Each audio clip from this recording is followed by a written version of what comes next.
I think that's fair. I There mean, he is a just child responded to care JD Vance what crisis he said. in this country, and the United States is one I'm of the not very mad at that round. Honestly, I don't have a strong winner. So, because I can't really determine which is fluff and which one is valid. In that one in particular, if y'all have an opinion, let me know in the comment section. Ultimately, I would say I think Walt was very articulate on how he broke down the value of Obamacare.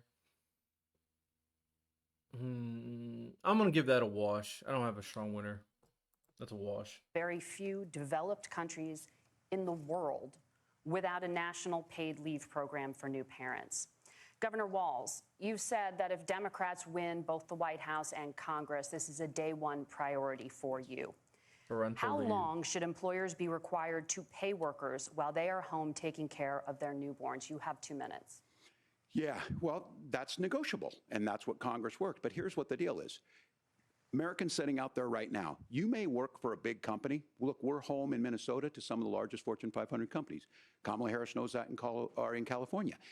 Those companies provide paid family and medical leave. One is, I think they're moral and they think it's a good thing, but it also keeps their employees healthy. We in Minnesota passed a paid family and medical leave. You have a child, you and I had to go back to work 5 days after my kids were born. This allows you to stay home a certain amount of time. What we know is that gets the child off to a better start, the family works better, we stay in their employers, we get more consistency in that. So Kamala Harris has made it a priority. We implemented it in Minnesota and we see growth. That's how you become a pro-business state. But the negotiations on it, and here's the issue, those big companies are able to offer it. Those of you out there who don't have it, just imagine what happens if you get cancer or your child gets sick. We know what happens. You end up staying home. In some places, that means no paycheck because you've got no protection on that. This is the case of an economy that Donald Trump has set for the wealthiest amongst us. He's willing to give those tax breaks to the wealthiest. He's willing to say, bust those unions up, do whatever. What we're saying is the economy works best when it works for all of us. And so a paid family medical leave program, and I will tell you, go to the families or go to the businesses and ask them. As far as childcare on this, you have to take it at both the supply and the demand side. You can't expect the most important people in our lives to take either our children or our parents to get paid the least amount of money. And we have to make it easier for folks to be able to get into that business and then to make sure that folks are able to pay for that. We were able to do it in Minnesota, and I'm still telling you this. We were listed as the best state. We're still in crisis on this. A federal program of paid family and medical leave and help with this will enhance our workforce, enhance our families, and make it easier to have the children that you want. Governor, your time is up. Senator, do you support a national paid leave program? And if so, for how I'm not long mad should against the employers national be paid leave mandated program. to pay their employees while they are home taking care of their newborn? You have 2 minutes. Yeah, well, first of all, Margaret, a number of my Republican colleagues and some Democrats, too, have worked on this issue. And I think there is a bipartisan solution here because a lot of us care about this issue. I mean, look, I speak from this very personally because I'm married to a beautiful woman who is an incredible mother to our 3 beautiful kids, but is also a very, very brilliant corporate litigator. And I'm so proud of her. But being a working mom, even for somebody with all of the advantages of my wife, is extraordinarily difficult.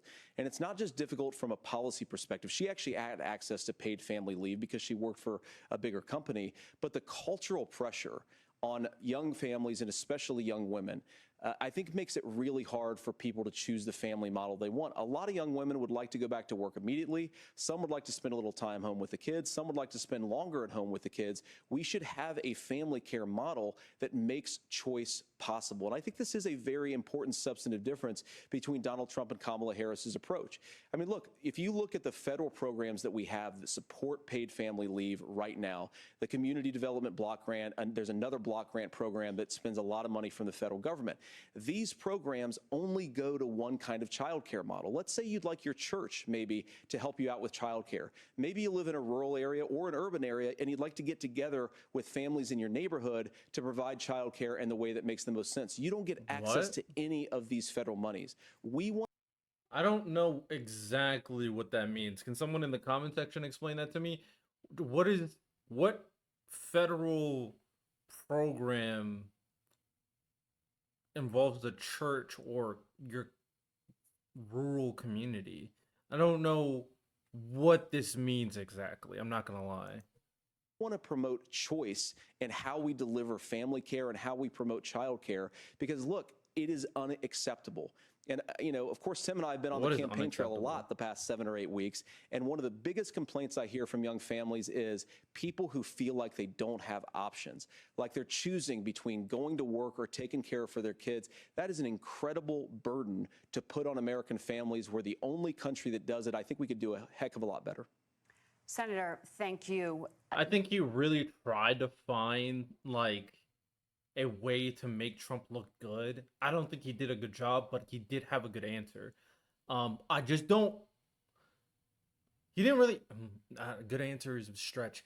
He had an interesting answer. I just don't know what he means by federal choice of rural and church. I don't know what that means necessarily.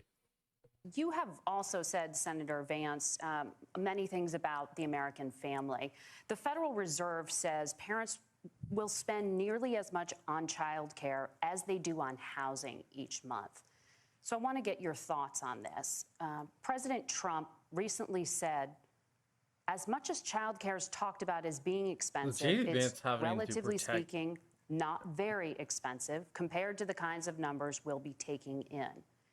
Is President Trump committed to the $5,000 per child tax credit that you have described? You have 1 minute. Well, what President Trump said, Margaret, I just want to defend my running mate here a little bit, is that we're going to be taking in a lot of money by penalizing companies for shipping jobs overseas and penalizing countries who employ slave laborers and then ship their products back into our country and undercut the wages of American workers. It's the heart of the Donald Trump economic plan. Cut taxes for American workers and American families. Cut taxes for businesses that are hiring and building companies in the United States of America, but penalize companies and countries that are shipping jobs overseas. That's the heart of the economic proposal. And I think what President Trump is saying is that when we bring in this additional revenue with higher economic growth, we're going to be able to provide paid family leave, childcare options that are viable and workable for a lot of American families. Can you clarify how that will solve the child care shortage? Yeah, I don't. Well, because as Tim said, a lot of the child care shortage is we just don't have enough resources going into the multiple people who could be providing family care options. And we're going to have to, unfortunately, look, we're going to have to spend more money. We're going to have to induce more people to want to provide child care options for American families, because the reason it's so expensive right now is because you've got way. It seems like everything is, since my tax plan is going to increase the economy so we have more resources, so it will somehow fix itself. Like, what exactly will you do? The substantive thing you will do with this quote unquote hypothetical more money and more resources. That's what people care about.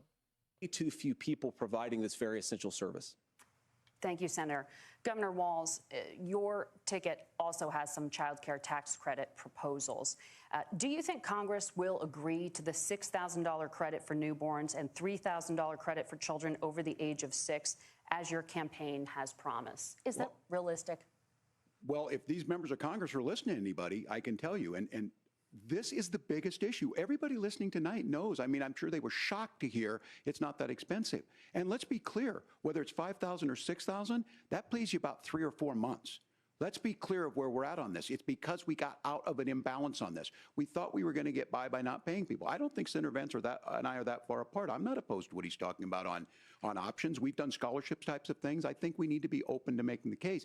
But the issue here is, the question you asked is, you're not going to pay for it with these tariffs. That's just adding another $4,000 on the family and taking less. So not only do they not get the money to pay for that, they're $4,000 in the hole. That's Wharton School. That's his alma mater. And so I think the issue here is, if those members of Congress, I can't believe they're not. When I go to businesses, sure, they'll talk about taxes sometime, but they will lead with childcare and they will lead with housing, because we know the problem is, especially in a state like Minnesota, we need more workers because our economy is growing, but we need the workforce. Governor, thank you.